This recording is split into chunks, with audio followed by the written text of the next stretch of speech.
चरक सूत्र स्थान 3। चरक सूत्र स्थान 3 का नाम है आरगवदी अध्याय।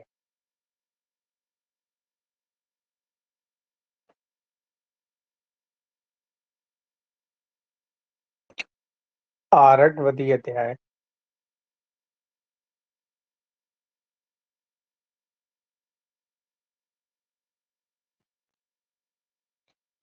आरगवद।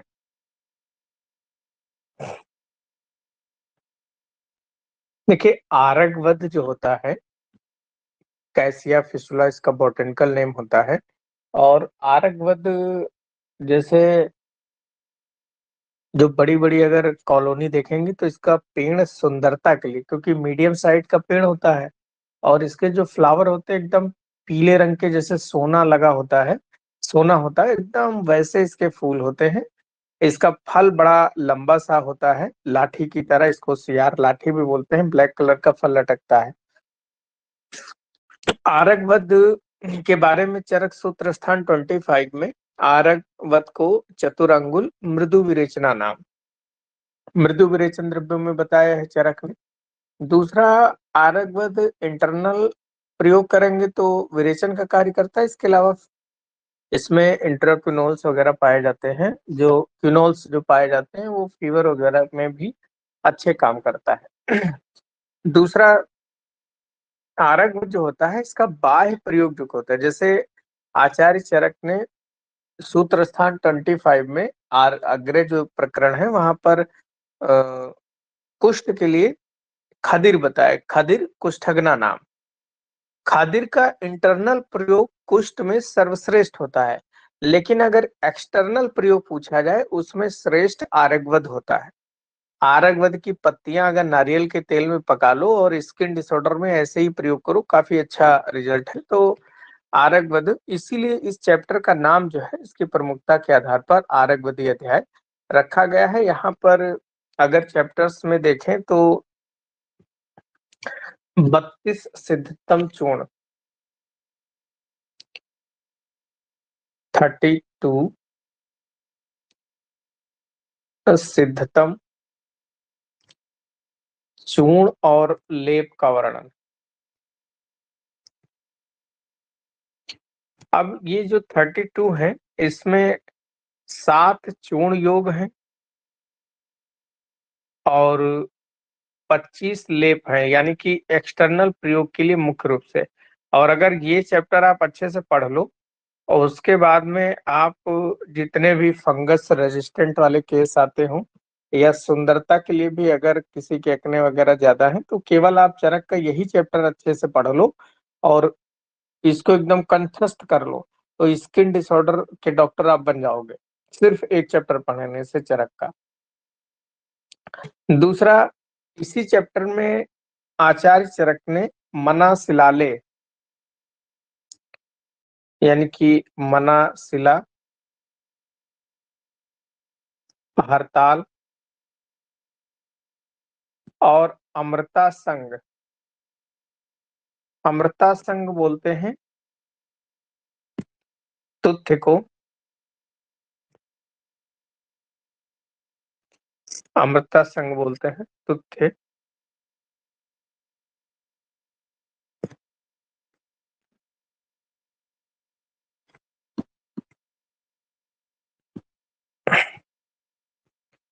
का सर्वप्रथम वर्णन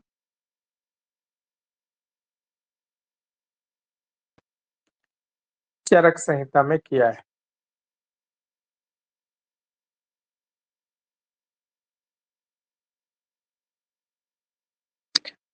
सर्वप्रथम इसका वर्णन किया है।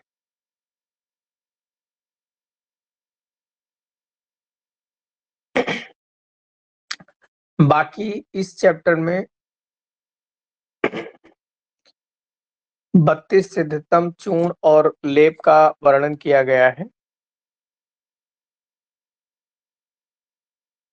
तो चैप्टर पढ़ते हैं, उसी में देखा जाए।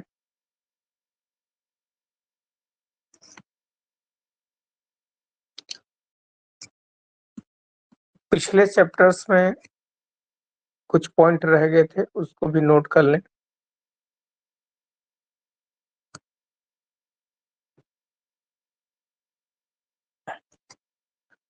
सबसे पहले लिखें पंचांग क्या होता है?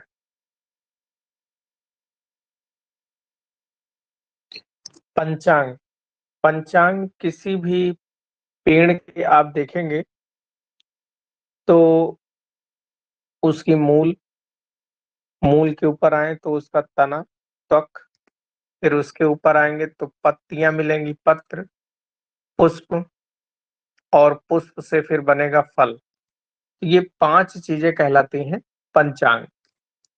अब इसी पंचांग में विरेचन आश्रय, विरेचन आश्रय मतलब एक प्लांट के कौन-कौन से हिस्से हैं, जो विरेचन के लिए प्रयोग किए जाते हैं। तो जो ऊपर पंचांग लिखा है, ये पंचांग के साथ में दूध यानी कि क्षीर, तो टोटल 6 विरेचन आश्रय होते हैं। और शिरोविरेचन आश्रय,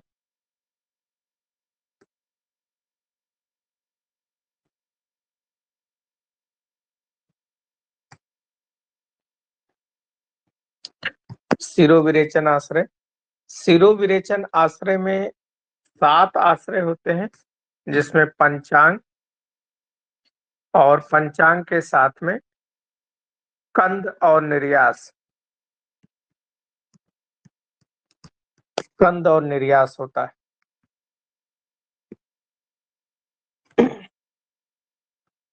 स्थावर विष,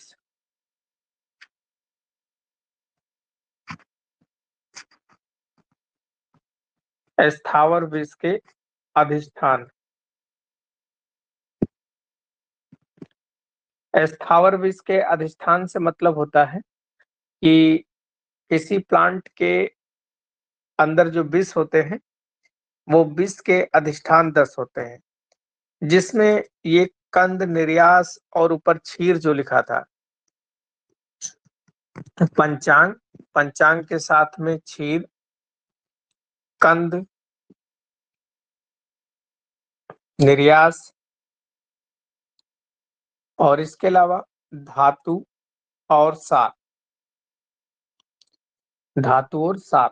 तो प्लांट के अंदर धातु भी पाई जाती है, जैसे कई बार होता है कि कुछ जगह प्लांट अगर उत्पन्न किए जाए और उस भूमि में किसी तत्व जो विषाक्त है, विषाक्तता अगर उसके अंदर है, जैसे आर्सेनिक वगैरह, और वो अगर उसके अंदर आ जाए ज्यादा मात्रा में, तो वो धातु नुकसान करेगी। तो स्थावर विष के ये अधिष्ठान होते हैं। जबकि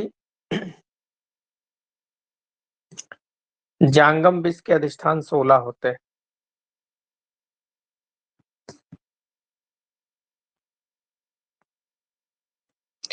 जांगम विष के अधिष्ठान 16 होते हैं।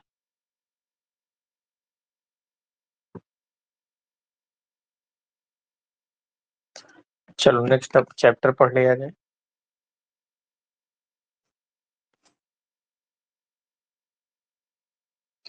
चरक सूत्र स्थान 3, आरगवदी अध्याय।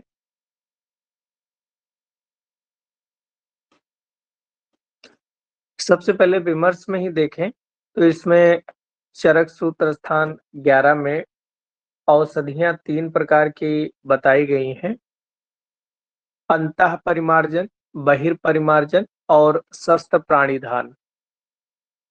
अंतः परिमार्जन, बहिर्परिमार्जन और शस्त्र प्राणिधान, ये 3 प्रकार की औषधियां बताई गई।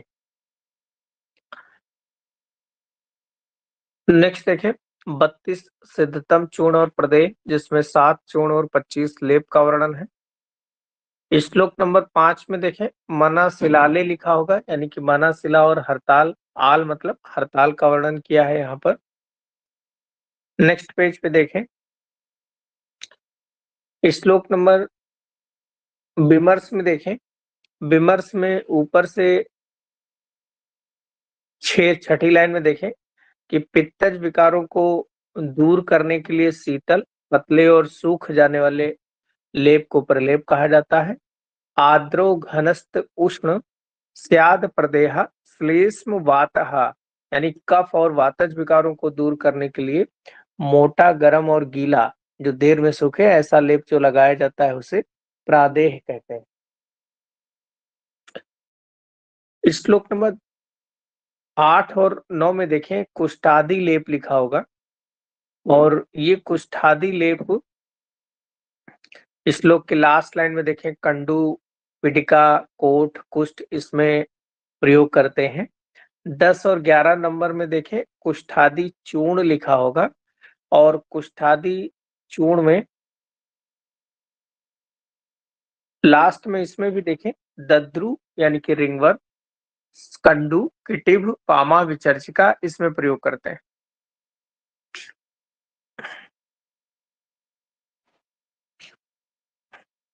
श्लोक नंबर 12 देखें मनाशिलादि और तुथ्यादि लेप लिखा होगा। तो मनाशिलादि लेप में मनाशिलादि और ये कुष्ठहर होता है, मनाशिलादि लेप इसको अंडरलाइन करें। और दूसरा जो तुथ्य, विडंग, मरीच, कुष्ठ, लोध्र पड़ा हुआ है और इसका भी काम जो होता है मनाशिलादि लेप की तरह ही होता है। नेक्स्ट पेज पे आ जाए। श्लोक नंबर 13 लिखा होगा रसांजनादि और करंजादि लेप लिखा होगा। तो इसमें रसांजन पड़ा हुआ है, लास्ट में देखें इसमें एडगज बीज, बीजय एडगज, एडगज पर्याय होता है चक्रमर्द का और चक्रमर्द सबसे अच्छी अगर एंटी फंगल दवा देखा जाए तो चक्रमर्द ही है और इसका कुष्ठ में प्रयोग करते हैं, गोमूत्र में पीस कर लगाते हैं। श्लोक नंबर 14 में देखें हरिद्रादि लेप लिखा होगा। उसके आगे श्लोक नंबर 15-16 में देखें पाक युक्त मनाशिलादि लेप लिखा होगा और पाक युक्त मनाशिलादि लेप के लास्ट में देखें तो यहाँ पर भी क्या लिखा है कुष्ठ निषूदनार्थ, यानी कि ये भी कुष्ठ को ही नष्ट करती है। नेक्स्ट श्लोक नंबर 17 में देखें परणानी पिष्टवा चतुर अंगुल। तो ये आरग वदादि लेप के बारे में है, चतुर अंगुल यानी कि आरग वद के बारे में लिखा हुआ है और इसका प्रयोग भी कुष्ठ के लिए किया जाता है। नेक्स्ट पेज पे आ जाए। श्लोक नंबर 18 में देखें कोलादि लेप लिखा होगा और कोलादि लेप का भी वात विकार, वात आमयः प्रदेय यानी कि वातज जो बीमारियां हैं स्किन की वहां पर प्रयोग करते हैं।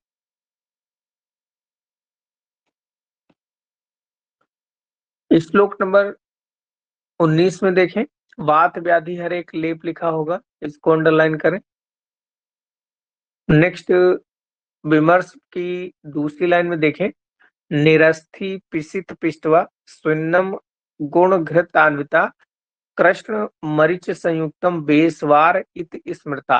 तो ये बेसवार के बारे में बताया गया है कि बेसवार क्या होता है। तो बेसवार निरअस्थि यानी कि ऐसा मांस लेना है आपको जिसमें हड्डी ना हो और उस मांस को पीस कर उसको उबाल कर बढ़िया से पका लेते हैं। पकाने के बाद में गुड़, घी वगैरह मिलाकर काली मिर्च, कृष्णा, पिपली, काली मिर्च ये सब मिलाकर उसको अच्छे से बना लेते हैं, तो वही बेसवार कहलाता है। श्लोक नंबर 20 में देखें उदर संलग्न वात व्याधि हर लेप लिखा होगा, जो उदर सूल को नष्ट करता हो। नेक्स्ट पेज पे आ जाए। श्लोक नंबर 21 देखें वात रक्त हर एक लेप लिखा होगा।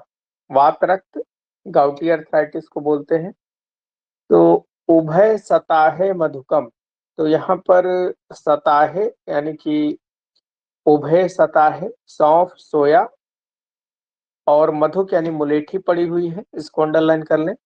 श्लोक नंबर 22 में देखें वातरक्त में वेदना नाशक एक लेप लिखा होगा। तो रासना गुड़ची इसमें पड़ी है और दूसरी लाइन में देखें मधु शेष युक्तम यानी कि घृत में मोम मिलाकर लेप करने से वातरक्त में जो पीड़ा है वो नष्ट होती है। वातरक्त में पीड़ा नाशक जब हम लोग चरक चिकित्सा स्थान 28 वात व्याधि चिकित्सा पढ़ेंगे, वातरक्त चिकित्सा जब पढ़ेंगे, चरक चिकित्सा स्थान 29 है शायद, तो वहां पर एक वात रक्त में बाह्य लेप लगाने के लिए पिंड तैल लिखा हुआ है। तो उसको भी यहाँ लिख लें। पिंड तैल का प्रयोग वात रक्त में करते हैं। पिंड तैल का प्रयोग वात रक्त में पीड़ानाशक, वात रक्त में बाह्य लेप करते हैं और पीड़ा नाशक होता है। नेक्स्ट श्लोक देखें। श्लोक नंबर 23 में गोधूमादि लेप लिखा होगा और शिला शूलादि नाशक एक लेप लिखा होगा, इसको अंडरलाइन करें। और इसमें शिला शूलादि जो लेप है इसमें देखें तो नत उत्पल चंदन कुष्ठ युक्तम, तो इसमें नत यानी कि तगर, उत्पल यानी कि नील कमल का फूल, ये सब मिला हुआ है। श्लोक नंबर 24 देखें तो यहाँ पर प्रापौंडरिकादि शिराशूल नाशक लेप लिखा है। श्लोक नंबर 25 में देखें पार्श्व शूलनाशक एक लेप लिखा है जिसमें रासना और हरिद्रा मिला हुआ है। नेक्स्ट पेज पे आ जाए। श्लोक नंबर 28 में देखें शीतनाशक एक लेप लिखा होगा, तो श्लोक की दूसरी लाइन देखें विषम शिरीषस्तु सा सिंधवारा, तो विषग्न लेप है जिसमें शिरीष और शिरीष के बारे में चरक सूत्र स्थान 25 अग्रय में शिरीष विषघ्ना नाम, यानी शिरीष विषग्न होता है। तो शिरीष और निर्गुंडी की छाल का लेप करने से विष की शांति होती है। फिर इसके आगे देखें शिरीष आदि स्वेदहर और पत्र आदि दुर्गंध लेप लिखा होगा, तो इसमें शिरीष, लामंजक, हेम, लोध्र, त्वग दोष, श्वेत, इनको रगड़ने से यानी कि इन औषधियों को लेप करते हैं तो स्वेदहर और दुर्गंध नाशक होती है। नेक्स्ट पेज पे आ जाए। चैप्टर नंबर 4 देखें षड विरेचन शताश्री अध्याय। षड विरेचन शताश्री अध्याय, तो यहाँ पर विरेचन 600 विरेचन के बारे में बताया है। तो यहाँ पर इसमें लिख लें कि 600 विरेचन में 355 वमन द्रव्य के योग होते हैं और 245 विरेचन द्रव्यों के योग होते हैं। हालांकि ये जो 600 विरेचन है इनका डिटेल जब हम पढ़ेंगे तो वो कल्प स्थान में पढ़ेंगे। तो कल्प स्थान यहाँ पर छोटा सा लिखा है चरक ने कि इह खलु षड विरेचन शतानि भवन्ति, यानी कि 600 विरेचन योगों का वर्णन है जिसमें षड विरेचन आश्रय, जिसमें 6 विरेचन आश्रय है। 6 विरेचन आश्रय किसी प्लांट में पीछे भी बताया कि उसका पंचांग में और क्षीर और पंच कषाय योनि, पंच कषाय योनि होती है। पंच कषाय, कषाय मतलब जो हम औषधियों के लेने के जो तरीके होते हैं, जैसे काढ़ा बना के ले लिया, स्वरस ले लिया, वो कषाय कल्पना कहलाती है। तो यहाँ पर योनि में 5 योनियां होती हैं कषाय कल्पना की, जो 5 रस मधुर, अम्ल, कटु, तिक्त और कषाय। मधुर, अम्ल, कटु, तिक्त और कषाय, ये जो 5 है। लवण रस की कषाय योनि नहीं होती है क्योंकि नमक का ना तो रस निकाल सकते हैं ना तो उसका काढ़ा बना सकते हैं, तो नमक की कोई कषाय योनि नहीं होती। फिर है पंच विधि कषाय कल्पनम, 5 प्रकार की कषाय कल्पना।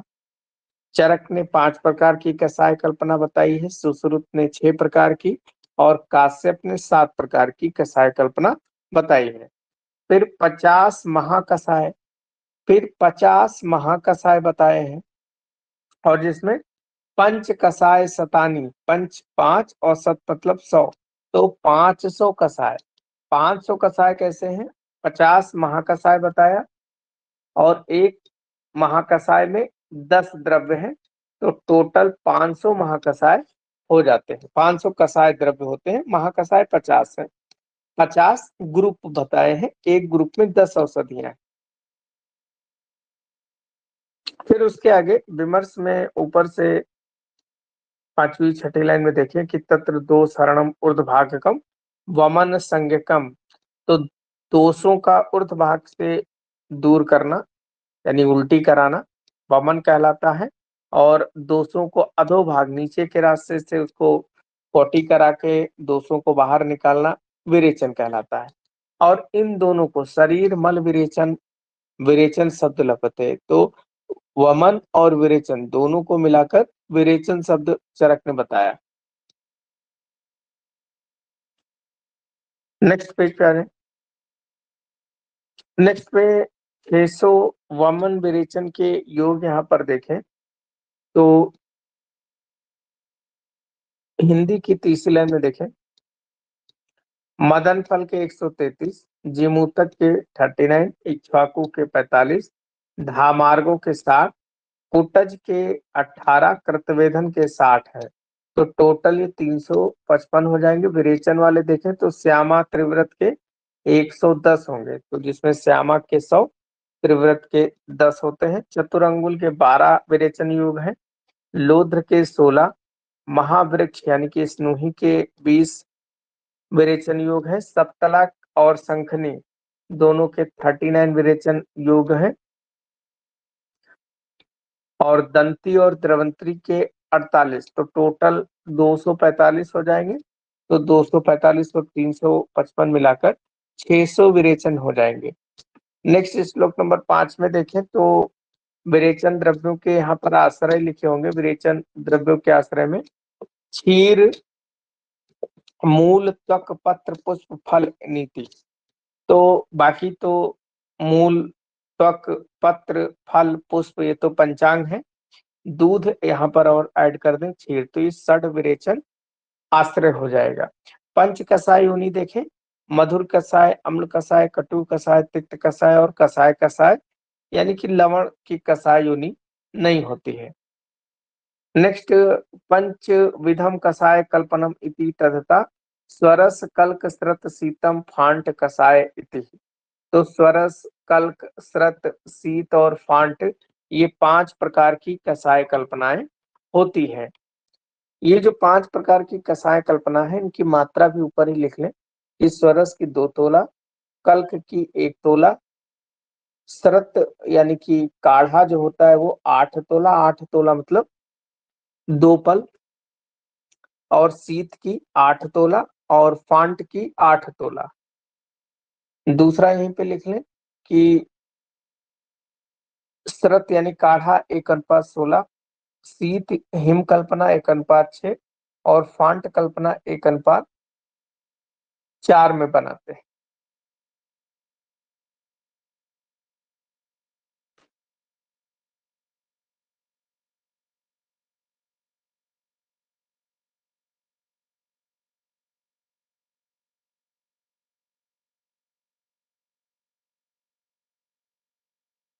नेक्स्ट देखें,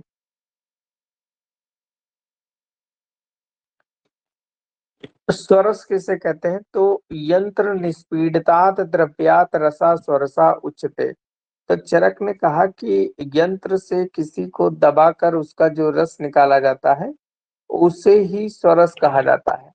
जैसे नींबू निचोड़ने वाली जो मशीन है, तो उस मशीन से दबा के नींबू का रस निकाल लिया जाए तो वो स्वरस कहलाता है।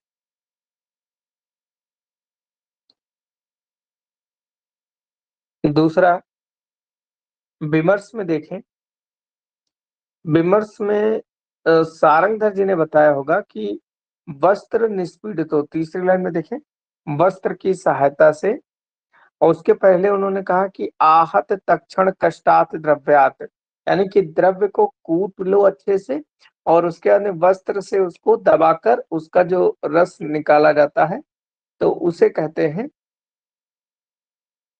स्वरस। फिर स्वरस में आचार्य सारंगधर जी ने कई विधियां बताई स्वरस निकालने की, जिसमें अनुकल्प विधि बताया, पुटपाक विधि बताया। तो उन विधियों को हम लोग नोट्स में ही लिख लेंगे, यहाँ सब छोड़ दो। कल का क्या होता है नेक्स्ट देखें, या पिंडो रस पिष्टा नाम सा कलकः परिकीर्तका। या पिंडो रस पिष्टा नाम, या पिंडो पत्थर की सहायता से या सिलबट्टे पे जैसे चटनी पीसी जाती है, उस प्रकार से अगर हम किसी द्रव्य को पीस लें तो वो कहलाता है कल्क। विमर्श में दूसरी लाइन में देखें, आचार्य सारंगधर जी ने बताया हुआ कि द्रव्य आद्रम शिलापृष्ठम सूक्ष्म व सा जला भवेत प्रक्षेप आवाप कल्पते तन्मान कर्ष संहिता। सारंगधर जी ने बताया कि द्रव्य आद्रम, आद्र द्रव्य है तो उसे शिला यानी पत्थर पर पीस लो, वो कल्क कहलाएगा। लेकिन अगर द्रव्य सूक्ष्म है, सूखा है, तो उसको साजलम, जल के साथ मिलाकर पीस लें तो वो कल्क कहलाएगा। प्रक्षेप और आवाप ये कल्क के पर्याय हैं। और कर्ष संमितम यानी कि इसकी मात्रा एक कर्ष होती है, एक कर्ष एक तोला के बराबर होती है। नेक्स्ट क्वाथ के बारे में देखें तो वहिनो तु क्वथितम द्रव्यम सरतम आहु चिकित्सका। वहिनो तु क्वथितम द्रव्य, वहिनो मतलब अग्नि के साथ में किसी द्रव्य को अगर उबाल लिया जाए तो उसे सरत या क्वाथ कहा जाता है। विमर्श की दूसरी लाइन में देखें, सारंगधर जी ने बताया कि पानीयम सोडस गुणे सूक्षणे द्रव्य पले छिपेत मृत पात्रे का क्वाथम यद ग्राह अष्टाम अवशेषति। तो मृत यानी कि मिट्टी के बर्तन में किसी द्रव्य का 16 गुना पानी लेकर, सोडस गुणम यानी 16 गुना पानी ले और अष्टमांश अवशेषितम 1/8 हिस्सा शेष रखें तो ये कहलाता है क्वाथ।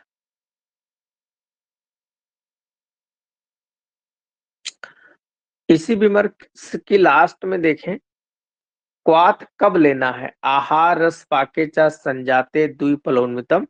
2 पल यानी कि 8 तोला की मात्रा क्वाथ की लेते हैं आहार रस पाचन के उपरांत। नेक्स्ट शीत कल्पना देखें तो द्रव्यात उपोति तोये तत् पुनः निशी संसतात कसायो यो अभिनियति सा सीता समूह हृदय। तो द्रव्यात उपोतित तोये, तोय मतलब जल को, और पुनः निशी, निशी मतलब रात भर, तो रात भर उपोथित डुबोकर यानी भिगो दे। तो रात भर शीतल जल में किसी द्रव्य को भिगो कर रख दो और प्रातः काल उस द्रव्य को मसल कर छान ले तो इसे शीत कहा जाता है। सारंगधर विमर्श में देखें, सारंगधर जी ने भी इसकी डेफिनेशन बताई है। सूक्ष्म द्रव्य फलम सम्यक षड नीर फलह प्लुतम निशोषितम हिमम सा स्यात शीत कसायतम। यानी कि 4 तोले का द्रव्य कूटकर 24 गुना पानी में मिला दे तो उसे कसाय कहते। तो इसकी भी मात्रा 8 तोला बताई गई है, 8 तोला यानी 2 पल। नेक्स्ट फांट किसे कहते हैं, तो क्षिप्त उष्ण तोये मृदुतम तद फांटम परिकीर्तता। तो किसी भी द्रव्य को क्षिप्त उष्ण तोये यानी गर्म जल, उष्ण जल में उसको डालकर और उस रख दें, उसके बाद जब थोड़ा ठंडा हो तो उसको मसल कर छान ले तो फांट कहलाता है। तो उष्ण प्रयोग करते हैं इसको। ये जो कसाय कल्पना है श्लोक नंबर 7 में देखें, तेसाम यथा पूर्वम बला अधिकम। तो ये एक दूसरे से बलवान होती है। जैसे फांट यथा पूर्व मतलब फांट से बलवान शीत है, शीत से बलवान शरत है, शरत से बलवान कल्क है और सबसे बलवान कल्पना स्वरस कल्पना है। अतः कसाय कल्पना, इसलिए कसाय कल्पना जो है व्याधि आतुर बल आपेक्षणी, व्याधि और आतुर यानी कि रोगी और रोग दोनों की बल की अपेक्षा करता है। ना त्वयं खलु सर्वाणि सर्व उपयोगिनम, क्योंकि सभी प्रकार की जो कल्पनाएं हैं सभी रोगों में लाभकारी नहीं होती, इसलिए रोग और रोगी के बल की परीक्षा करने के बाद ही प्रयोग करते हैं। इसके बाद में पंच महाकसाय शुरू हो जाएगा। पंच महाकसाय में सबसे पहले देखें जीव निगम, इसके बारे में कल से शुरू करेंगे, आज बस इतना ही।